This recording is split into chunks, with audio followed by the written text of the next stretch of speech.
देखो यहाँ परमात्मा क्या बता रहे हैं। गुरुजी कह रहे हैं जहां भी कहीं धर्म भंडारे होते हैं, ये धर्म भंडारा है। पूरी पृथ्वी पे गुरुजी के जेल जाने के बाद अगर कहीं कोई धर्म भंडारे हो रहे हैं तो सात संगतियों में हो रहे हैं, और कोई धर्म भंडारे नहीं हो रहे।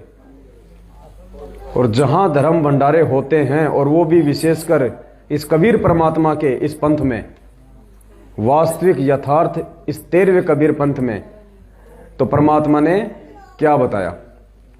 देखो, या तो धर्म भंडारे होते थे सतलोक आश्रम बरवाड़ा में, तो वहां तो बोलने की आवश्यकता थी नहीं कि परमात्मा रहता है, क्योंकि वहां तो थे ही परमात्मा, खुद वहां गुरु जी थे ना प्रकट।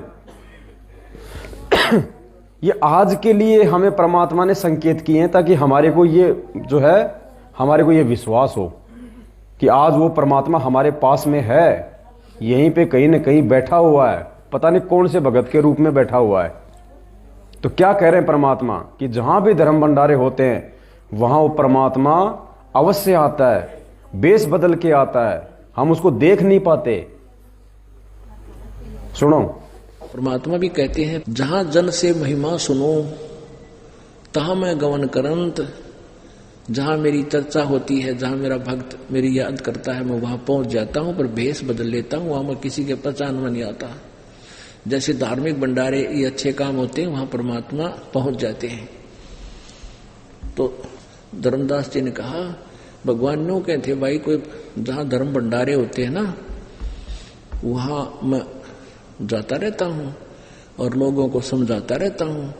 कोई पुण्यात्मा मेरी बात मान लेते हैं तो उनको मैं सतलोक भेज देता हूं, उनकी सत भक्ति करवा देता हूं। तो उसने कहा कि भगवान कह रहे थे कि धर्म भंडारा करे तो मैं वहां जरूर आता हूं, अवश्य आता हूं।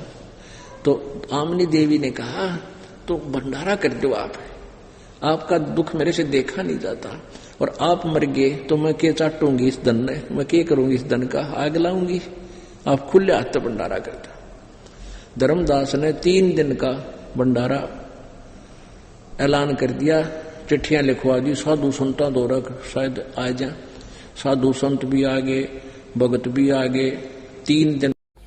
तो परमात्मा यहाँ पे स्पष्ट कर रहे हैं कि जहां पे धर्म भंडारे होते हैं या जहां भी कहीं मेरी क्या होती है चर्चा।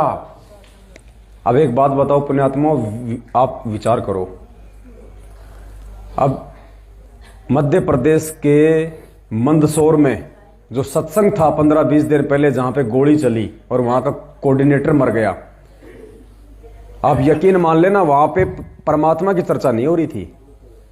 ये मालिक का विधान बता दिया गुरुजी ने कि जहां मेरी चर्चा होती है वहां मैं अवश्य जाता हूं।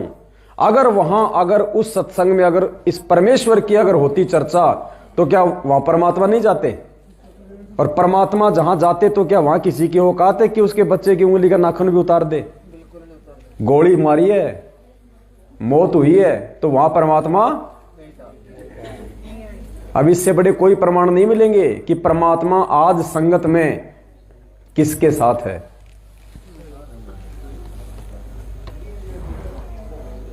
देखो, ये संकेत परमात्मा ने बहुत ही पहले कर दिए थे। तो पुण्यात्मा, अब यही यहाँ पर 2 पार्टियों के अंदर संघर्ष है। एक काल की पार्टी है, एक परमात्मा की। तो जो हमारे पास आ जाएगा वो भगवान का बच्चा हो जाएगा, इस ज्ञान को समझेगा। जो यहां नहीं आएगा वो सब काल के ही रहेंगे, काल के ज्ञान को स्वीकार किए हुए। और काल वाले तो यही रहेंगे और परमात्मा वाले सतलोक में जहाज में बैठकर जाएंगे सारे। क्योंकि परमात्मा अंतर्यामी होता भाई, परमात्मा पूरा इंतजाम करके गया था। जब गुरुजी बरवाला कांड में जेल में गए पुलिस के साथ, वो परमात्मा अंतर्यामी था, उसको पता था कि जो मेरे बच्चे होंगे उनको ज्ञान आधार से ये लड़ाई लड़ने के लिए कोई ना कोई तो सबूत चाहिए। तो जाते जाते परमात्मा ने पूरी दुनिया के सामने कह दिया कि राष्ट्रीय समाज सेवा समिति मेरी, और मैंने कोई कमांडो नहीं बनाई। जो मरे उनके मरने का मुझे बहुत ज्यादा दुख है। अगर ये सबूत अगर हमारे पास नहीं होता तो हम कभी भी खड़े नहीं हो सकते थे संगत में। हमारे पास कोई आधार ही नहीं था। सिर्फ इस एक वीडियो को पकड़ के हम संगत में खड़े हुए थे, और उसके बाद से परमात्मा ने फिर इनके कुकर्मों की इतनी लाइन लगा दी, कुछ बाकी नहीं छोड़ा कि कौन परमात्मा का है, कौन जो है काल का है।